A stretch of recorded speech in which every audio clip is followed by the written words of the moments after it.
আজকে আপনাদের সঙ্গে ভীষণ মজার এবং ভিন্নধর্মী একটা রেসিপি শেয়ার করে ফেলবো। আজকে আপনাদের সঙ্গে একটা মজাদার ভাজার রেসিপি শেয়ার করব, তাও আবার পালং পাতা ভাজা। এই মজাদার ভাজাটা কি কেউ কখনো খেয়েছেন? যদি খেয়ে থাকেন আমাকে জানাবেন, আর না খেলে আজকের রেসিপি ফলো করে একবার হলেও অবশ্যই বানাবেন। একদম পাতাটাই সুন্দরভাবে ভেজে নিলে কিন্তু এরকম সুন্দর খাবার তৈরি করে ফেলা যায়। চলুন তবে শুরু করা যাক।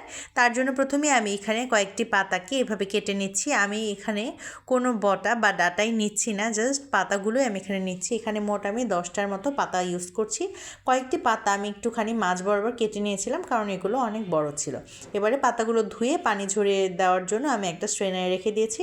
আর একটা পাত্রে নিয়ে নিলাম 3 টেবিল চামচ পরিমাণ বেসন, দিয়ে দিলাম 2 চামচ পরিমাণ চালের গুঁড়া, দিয়ে দিলাম 1 চামচের মতন লবণ, 1/2 চামচের মতন হলুদের গুঁড়া, 1/2 চামচের মতন মরিচের গুঁড়া, 1/2 চামচের মতন ধনিয়ার গুঁড়া আর 1/2 চামচের মতন জিরার গুঁড়া।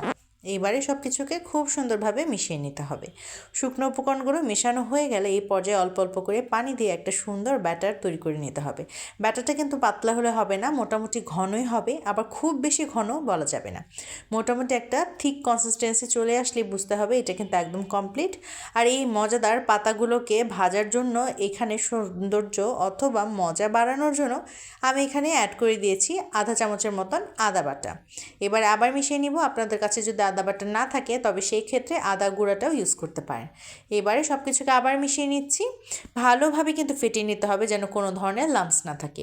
এই যে একদম তৈরি হয়ে গিয়েছে। আর এই পাশে আমি একটা প্যান বসিয়ে দিলাম চুলায়, আর তার মধ্যে কিছুটা তেল দিয়ে দিলাম, তেলটা গরম হওয়ার জন্য।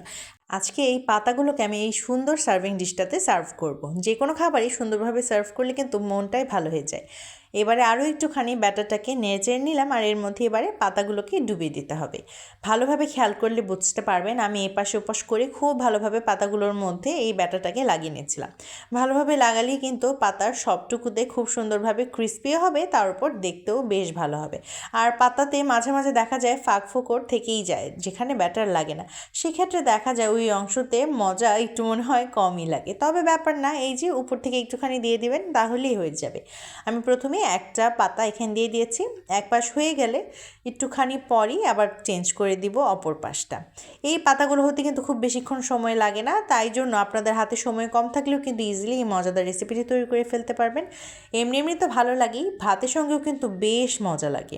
আমি তো ভাতের সাথেই খেয়েছি, আমার তো দারুণ লেগেছে। সবসময় তো আমরা বেগুন ভাজা বা যে কোনো ভাজাভুজি খেয়ে থাকি, একবার না হয় এই পালং শাক ভাজাও ট্রাই করবেন। কথা বলতে বলতে কিন্তু এপাশ ওপাশ করে আমার পাতা ভাজা হয়ে গেল। এই পর্যায়ে আমি 2টি পাতা এখানে দিয়ে দিচ্ছি। এভাবে এক এক করে আমি আমার সবকটি পাতাই ভেজে নেব। এই মজাদার রেসিপিটি সত্যি কথা বলতে না খেলেই মিস হয়ে যাবে। এই তো তৈরি হয়ে গেল আজকের মজাদার পালং শাক পাতা ভাজা।